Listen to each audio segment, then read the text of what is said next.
And as I found out very quickly this evening, many of you know Greg and have coached him in football, have hung out with him in high school, so I will definitely pass along your good words to him. And congratulations, you voted him back into office, so he's got another 4 years, hopefully a lot longer after that as well. So that's good. The Office of the Attorney General's Office, we are the law firm for the state. So if there's any issue that you have as a consumer, we're the ones that you're going to work on too. If you're having issues with a licensed professional, like say a doctor is under-prescribing or over-prescribing, treating you unfairly, you're having issues with someone that you have a contract with and they're not following their end of the deal, you're going to want to give us a call, let us know, and typically people are pretty good about giving you what you're supposed to get when they get a phone call from us. So pretty nice. So I've given you a packet tonight and we'll go over some of the information in there, not all of it, or you'd be here until tomorrow morning, and I know that you want to go home this evening. But just the important stuff. If you have a question along the way, please throw your hand up, let me know, and we'll talk about it right then and there. At the very top of the pink sheet, we have indianaconsumer.com. If you're online, this is the easiest way to find the Attorney General's website. You can do the .gov websites and all this, but this will take you straight to the Attorney General's website. The things that you're going to find on there are everything that's on this pink sheet and a little more. So we'll go over some of them. Number 1 on this list, Indiana Do Not Call list. So who still gets calls from Rachel? Rachel, Jennifer, Stacy, any of them? Okay. We'll talk about them in just 1 second. First, the Indiana Do Not Call list. We, thanks to Attorney General Greg Zeller, we have one of the strictest and tightest do not call lists in the country, which is pretty great. So we definitely lay down the law when it comes to people that can and cannot call you. The people that legally can call you, anyone that you give your phone number to. So if you're at Best Buy, if you're at Michael's, Hobby Lobby, and they ask for your phone number at checkout and you give it to them, you've now given them permission to call you. You may have also given them permission to sell your phone number to third party and then they can call you as well. So when you're doing that checkout stuff, they'll tell you that it's because they want to know where their customer base is coming from. Just tell them that you prefer to keep it to yourself, and if they get all fussy about it, just give them 1, 2, 3, 4, 5, 6, 7, and that can be your phone number. So you don't have to give it to them. That's good to know. Anyone that you do business with, they legally can call you. And that's a good thing because you're doing business with them and you want them to check in on you from time to time. And then there's 5 organizations that can still call you. Licensed real estate agents, licensed insurance agents, newspapers, charities, and politicians can all legally call you, and they do not have a do not call list. So even if they call and you say, hey, can you please stop calling me, legally they don't have to put you on their do not call list. One group in there, the Fraternal Order of the Police and Fire Department. Has anyone ever gotten phone calls from them before? How do you feel about them? Not really, not great. They're a little on the pushy side, aren't they? The Attorney General's office, we've actually filed 2 lawsuits against them because they are too pushy. But they fall under that little caveat of being a legal charity, which they are. The thing with them, they do give money to the local police and fire department. So if you want to donate money to them and you want to donate through the Fraternal Order, you more than welcome to do that. But just be aware that they are a little pushy and they only give 10 cents on the dollar. So for everything that you donate, only 10 cents of your dollar is going to go to the local police and fire department. So it's better probably to either donate with your time or donate in person. There's also a website called give.org. It's put out by the Better Business Bureau, and they're going to break down charities for you so you know where their money is going. Last year we had a huge issue in Indianapolis with the Susan G. Komen charity. And they were having a huge issue because another competitor was taking 85% of their charity and putting it towards paperwork, whereas Susan G. Komen was taking 85% and putting it directly into research. So give.org is going to tell you how that breakdown goes and where your money goes. So if you do like to give to a charity with your money, it's a wonderful resource to use. Now back to the do not call list and those scammers that are calling you. Oh, and the do not call list, once you're registered for life. We just ask if you change addresses, you update your address. Every person is allowed to register up to 10 phone numbers, and it goes for landlines and cell phones. And Congress just last January also put text messages on there as well, so we shouldn't be receiving those. Now, Rachel, yes? How about data calls? Data, oh, like the text message stuff? Well, today, The recorded. my wife got 3 phone calls from 1-800, something, and when it comes through on her cell phone, it's a different type of ring. And we've talked to AT&T that we're blue in the face, and they're data calls. Well, if they're different types of rings, that's great, because then you know, well, this is definitely not a normal phone call, so don't pick it up. Right. But with those, they're typically calling from computers, and that's kind of what we're fighting against right now, is how do we figure out how to get the computers to stop calling? AT&T can't trace them. Yeah, and they're very difficult to trace because they can bounce them here and there and kind of go everywhere. So I always like to remind people, remember years ago when we'd sit around the kitchen table and we just started receiving those telemarketing calls, and we all threw our hands up and said, this has got to stop. And then we had a couple of years of silence and it was beautiful. Well, we're back to that beginning stage. We're back to we got to figure out what's going on. Computers will call 100,000 people in a minute. So it's you and 99,000 other people that are getting the same phone call. The biggest issue with them, they're scammers, they're calling from overseas. They start overseas. And we don't have any jurisdiction over them when they're calling from overseas. But a lot of them are going to connect to somebody local when you pick up the phone. Now, it may not sound like it's someone local. It may sound like it's from another country. It may not say on your caller ID that it's local, or it may say that it is local and it doesn't sound local. But when they connect over here, that's when we can get them, and that's when we can track them down. Again, our do not call list is really tight, and we are one of the only states that has actually gone after Rachel and all of her friends and gotten money back for Hoosiers. Now, all of those lawsuits that we had, and we had 6 settlements in various states, none of them were in the state of Indiana. They were all in different states. So we definitely have to track them down, and you guys help with that, and that's where number 3 comes in, the consumer complaint mediation line. So when you get a scam phone call and you happen to get a phone number off of that, you can go on our website, indianaconsumer.com, or you can call the phone number and you can file a complaint with the do not call list. You just fill out the information, send it back into us, and then we can use that information to track them down. We can't go after someone if we don't have a complaint. So it's really important that we have your consumer complaints. Now, also with Rachel and the scammers that are going to call you, the one big thing that they're looking for is an active phone line. And I'd love to tell you that not picking up the phone means that they're going to stop calling you. But when you don't pick up the phone and it goes to an answering machine or voicemail, they know you have an active phone line because somebody's paying for that. So that's one way that they know you have an active phone line. Also, if you pick up the phone, if you pick it up for any amount of time, they obviously know you have an active phone line as well. The best thing to do, if you hear that lag time in there, hang up the phone as quickly as you can. We tell people sometimes to play a game and see how quick you can hang up on them. Don't give them a piece of your mind, even though it feels really good. They'll put you on this special list and they'll call you every hour on the hour. And they will, trust me. So the best thing to do with scammers is to just hang up on them. When they're calling you, they've given you permission to not be polite back and to hang up. And don't give them any information. They're also looking to see if you'll listen to the message, if you'll push any of the numbers, if you'll go through and talk with a person. And they know that if you'll listen and push numbers, that if they keep bugging you and keep bugging you, maybe you'll get so frustrated that you'll give them your information. So just be very, very careful with that.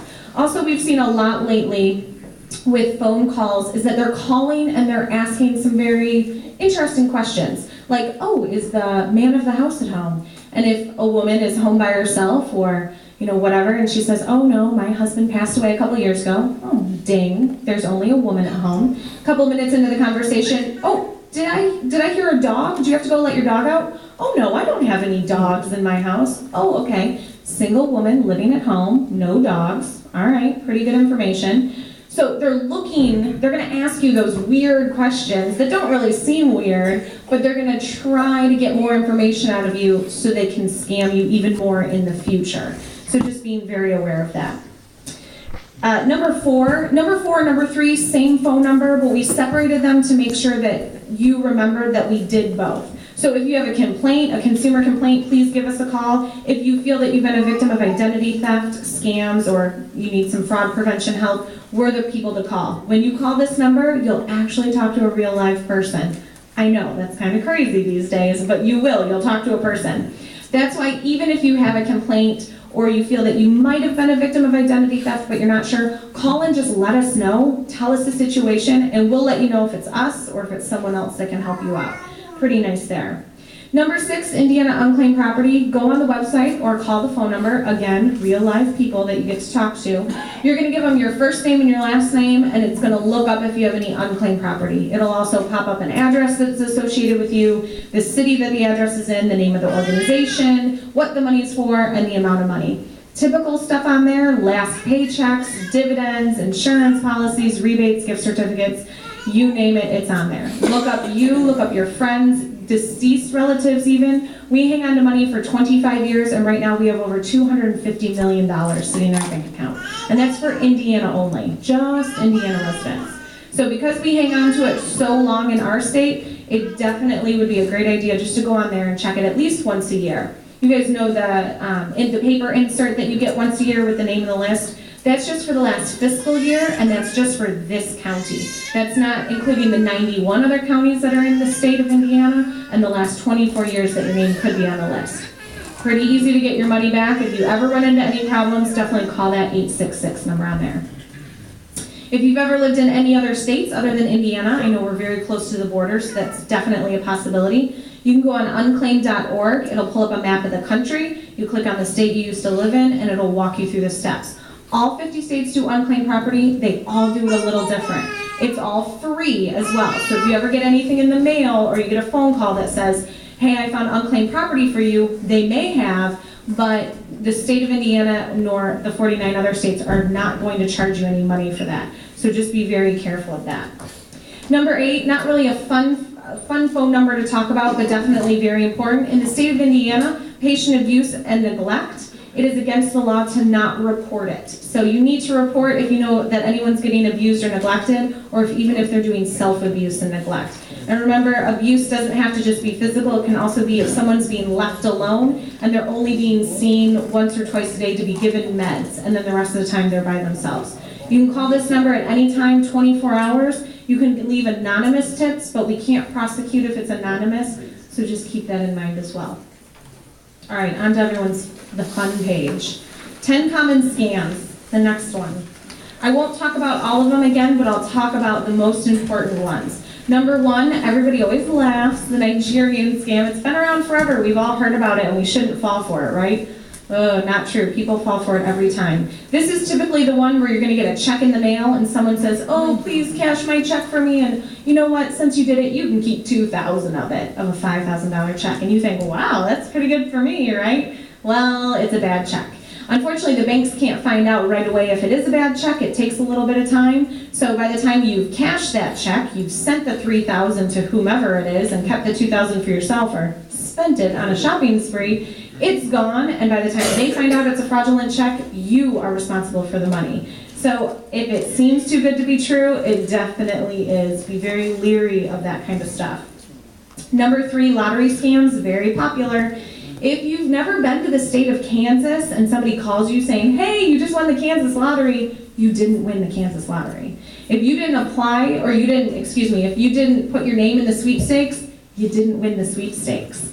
The law in the United States, if you're not standing on foreign soil, you didn't win the foreign lottery. So a popular one is the Jamaican and the Canadian Powerball. If anybody calls you from there, if you're not standing in Canada or in Jamaica, you didn't win it. So just make sure that you're aware of that. Also, taxes get taken out of your winnings before they are given to you. So a very popular one is someone will send you a check for $500 that you won and then say, cash it, and then just send us $100 back for your taxes. They'll take it out before they send it to you. So just make sure you're aware of that as well. Number 6, disaster relief kind of goes in with charity scams since we're in the holiday season, the giving season, and we just had Hurricane Sandy in Indianapolis on the south side. We had that huge explosion. Unfortunately, people are going to take advantage of this.